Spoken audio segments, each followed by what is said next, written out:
Hello मित्रों, सबको प्रणाम। आज अपन अपना टॉपिक उसका सेशन 3 स्टार्ट करेंगे आईटीएफ का इन्वर्स ट्रिग्नोमेट्री फंक्शन में। आज अपन ये चीज़ पढ़ने वाले हैं, जैसे बाहर साइन इन्वर्स है और अंदर साइन थीटा है, तो साइन इन्वर्स से साइन कैंसिल हो जाएगा और अपने पास y का वैल्यू थीटा आ जाएगा। लेकिन इस कंडीशन में अपने को बहुत ध्यान में रखनी है बात कि -π/2 से +π/2 के बीच में जो थीटा का वैल्यू होना जरूरी है। थीटा का वैल्यू -π/2 से +π/2 के बीच में होना जरूरी है। और अगर नहीं होता है तो उस कंडीशन में क्या होता है, कैसे अपने इसको उसके अंदर लेके आते हैं। थीटा का वैल्यू तो कुछ भी हो सकता है, तो उसको किस हिसाब से सेट किया जाता है जिससे वो एक पीरियोडिक फंक्शन में कैसे बदलता है। इस चीज़ को, जैसे बाहर साइन इनवर्स है और अंदर साइन थीटा है, तो साइन इनवर्स साइन कट गया। जैसे जो गिद्ध होता है वो क्या होता है, कोई मरा हुआ जानवर होता है, उसकी पूरी स्किन उतार लेता है और अंदर जो बचता है ना वो हड्डियों का कंकाल बचता है, मतलब उसके हड्डियों का ढांचा बचता है। तो अपन है ना साइन इनवर्स से साइन की पूरी खाल निकाल लेंगे। पूरी खाल कैसे निकालते हैं वो आज मैं आपको पूरी कहानी बताऊंगा, बहुत ही हाई लेवल तक की कहानी बताऊंगा। उसको आप समझना ध्यान से, और एक एक चीज जो है वो पूरी मैं क्लियर करूंगा। ये देखो आप,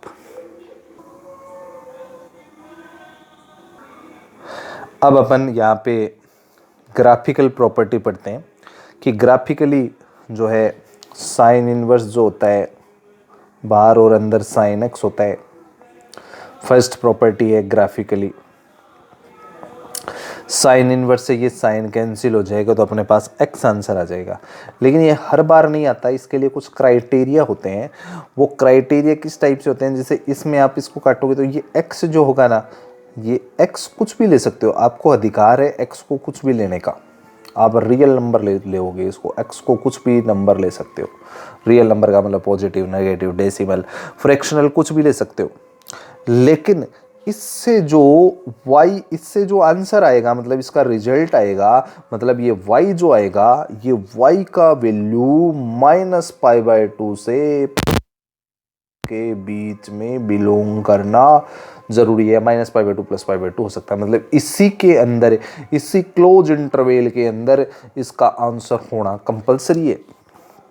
ये बात आपको ध्यान में रखनी है, क्योंकि साइन इनवर्स यहाँ पे लग गया तो साइन इनवर्स की जो ब्रांच होती है वो -π/2 से +π/2 होती है। इस ब्रांच के आगे इसका आंसर नहीं जा सकता। अब दूसरी बात है ना, ये जो है ये वाली चीज y = sine inverse sine x, ये जो है ये पीरियोडिक फंक्शन होता है। ये पीरियोडिक होता है, ये पीरियोडिक होता है। पीरियोडिक का मतलब इसकी कुछ वैल्यू के बाद में वापस वहीं से रिपीट हो जाता है।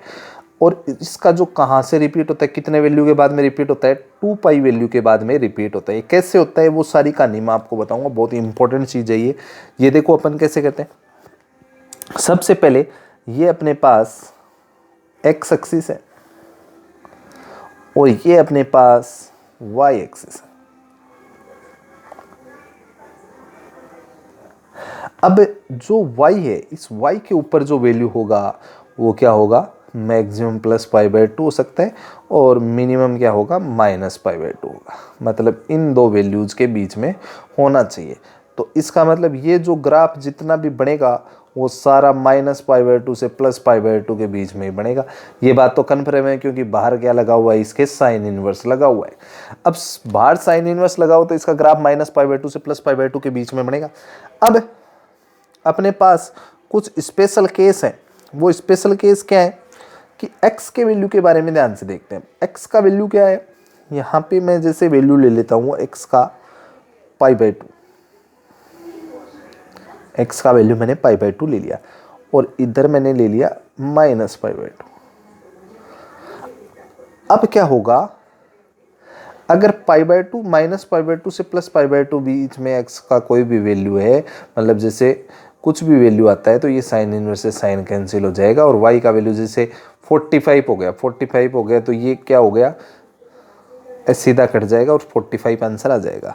मतलब इस कंडीशन में आपके पास अगर -π/2 से +π/2 के बीच में कोई भी वैल्यू आप x की रखते हो तो सीधा साइन इनवर्स से साइन कट जाएगा और ये वैल्यू किस टाइप से आ जाएगी, ये लाइन मिल जाएगी अपने को, ये अपने को लाइन मिल जाएगी एक सीधा कट जाएगा तो y इक्वल टू अपने को लाइन क्या मिल जाएगी, y इक्वल टू एक्स।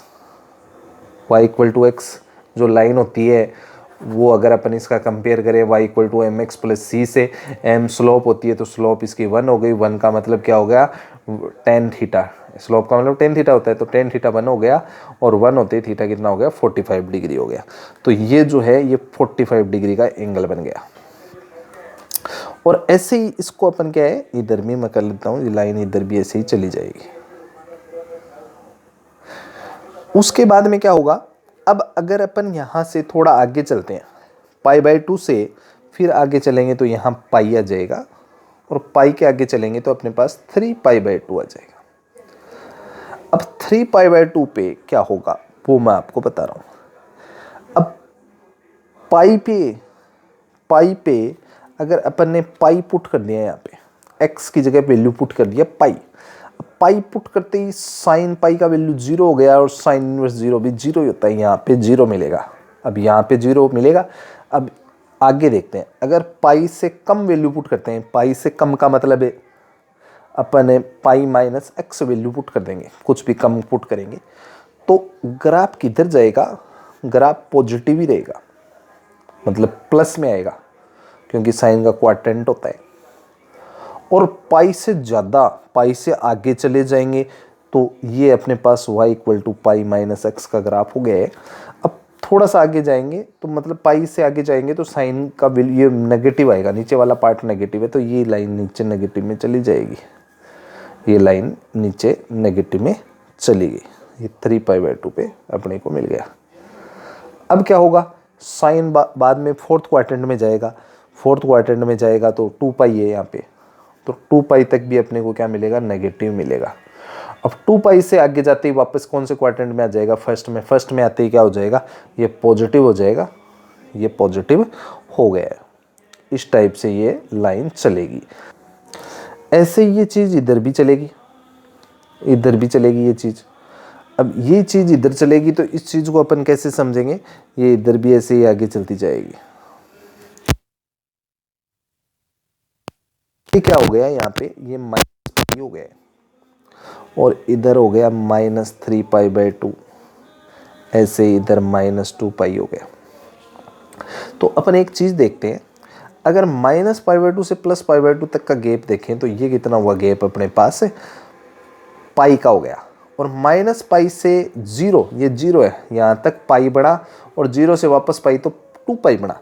मतलब ये वाली जो चीज़ है, ये वाला जो ग्राफ है, अगर यहाँ से यहाँ तक का अपन देखें, यहाँ से यहाँ तक का ग्राफ अगर अपन ध्यान से देखें तो ये ग्राफ मेजर है। इसके बाद में मतलब यहाँ से जो चीज़ चालू हुई थी वो की वो चीज़ जैसे नीचे से हुआ था तो यहाँ से वापस नीचे से होकर ऊपर की तरफ जा रहा है, तो वो की वो चीज़ आगे बढ़ती जाएगी। इसका मतलब यही चीज़ है ना, इस चीज़ के बाद में वापस इसका रिपीटेशन हो गया, मतलब ये यहाँ से यहाँ तक ये पीरियोडिक हो गया, मतलब 2π इसका क्या हो गया, पीरियोडिक हो गया। पीरियोडिक का मतलब वापस रिपीट हो रहा है, तो ये 2π पीरियड के बाद में ये वापस रिपीट होगा, तो ये पीरियोडिक फंक्शन हो चुका है। अब अपन आगे कोस का देखते हैं। सेकंड अपन देखते हैं कोस के लिए, y equal to cos inverse cos x है, और कोस, इस कोस एक्स में जो x होता है वो अपने को मालूम है, x कोई भी रियल नंबर हो सकता है, लेकिन इससे जो आंसर आएगा, कोस इनवर्स बाहर है, इसका मतलब कोस के इंटरवल के अकॉर्डिंग आएगा, और कोस का जो अपने पास रेंज होता है, या मतलब इसका प्रिंसिपल वैल्यू होता है, वो क्या है, अपन ने पढ़ा था 0 से पाई होता है। कोस इनवर्स का आंसर 0 से पाई के बीच में होना चाहिए। तो ये y equal to cos inverse cos x, ये भी क्या होता है, पीरियोडिक होता है, ये भी पीरियोडिक होता है, और इसका पीरियड भी क्या होता है, 2π होता है, इसका पीरियड भी क्या होता है, 2π होता है। लेकिन ये इसके बारे में खास बात होती है, ये केवल ऊपर ऊपर चलेगा, ये नीचे नहीं जाएगा। मतलब जैसे इसमें ये एक्स एक्सिस है, ये इसमें जो y का वैल्यू होता है, y का वैल्यू मतलब ये आंसर है वो 0 से पाई होता है, इसका मतलब पॉजिटिव ही होता है, तो ये नेगेटिव डायरेक्शन में नहीं जाएगा। इस एक्स एक्सिस को मैं आगे बढ़ा देता हूँ, तो ये नेगेटिव में नहीं जाएगा, तो ये अपन बना देते हैं ऊपर पॉजिटिव। अब पॉजिटिव बनाने का मतलब ये 0 हो गया और ये पाई हो गया y का वैल्यू।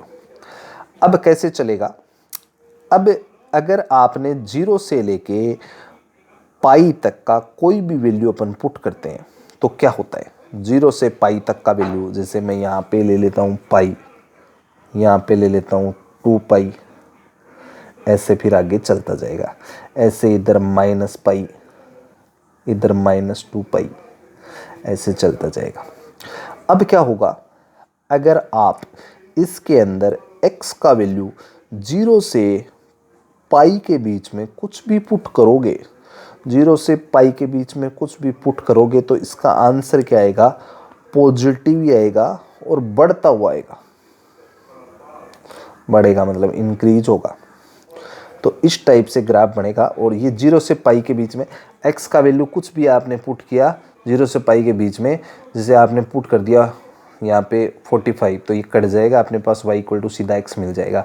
या आपने 0 से पाई के बीच में कुछ भी वैल्यू पुट कर दिया तो आपका ये कोस इनवर्स से कोस कट जाएगा और आपको यहाँ पे y इक्वल टू x मिल जाएगा। अब आप तो x तो कुछ भी पुट करने का अधिकार रखते हो, लेकिन आंसर आपको 0 से पाई के बीच में लाने का अधिकार है।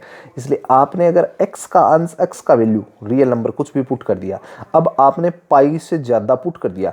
अब पाई से ज़्यादा पुट करते ही क्या होगा, अब पाई से ज़्यादा पुट करते ही आपको आंसर लाना है पॉजिटिव। तो आप पॉजिटिव लाने के लिए इसके अंदर एक काम करोगे, ये ऐसे चलेगा।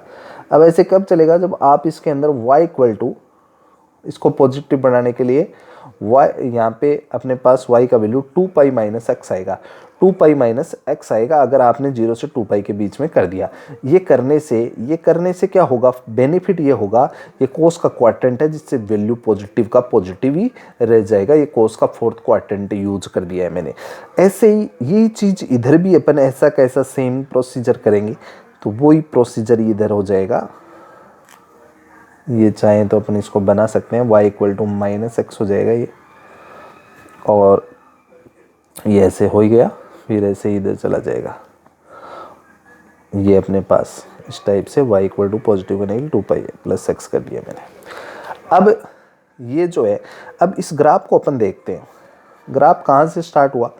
अब ग्राफ को अगर कहीं से भी स्टार्ट करता हुआ देख लेंगे, अगर यहाँ से स्टार्ट किया, अगर माइनस पाई से प्लस पाई तक पहुँचा, वहाँ तक पहुँचने के बाद में वापस जैसे इधर ऐसे चल रहा था तो इधर से वापस यहीं से चलना स्टार्ट हो गया है। मतलब यहाँ से जब चला यहाँ पहुँचे, उसके बाद में ग्राफ का फॉर्मेट वापस उसी तरीके का आ गया जैसे पहले चलता हुआ आया था। इसका मतलब यहाँ से यहाँ तक के बाद में वापस ग्राफ क्या हो गया, रिपीट होना स्टार्ट हो गया, मतलब पीरियोडिक हो गया। अब पीरियड कितना हुआ, यहाँ से यहाँ तक चले तो माइनस पाई से 0 तक के बीच की डिस्टेंस पाई होगी और 0 से पाई की पाई हो गई, तो टोटल 2 पाई हो गया। इसका पीरियड अपन समझ सकते हैं कितना हो गया, 2 पाई हो गया। ये बातें अपने को थोड़ी ध्यान में भी रखनी है। तो ये जो है, ये अपने पास साइन इनवर्स साइन एक्स और कोस इनवर्स कोस एक्स की अपन कैसे स्किन उतारते हैं वो कहानी मैंने आपको बताई है। आई होप आप इसको समझ पाए होंगे। फिर अपन टेन इनवर्स की देखेंगे।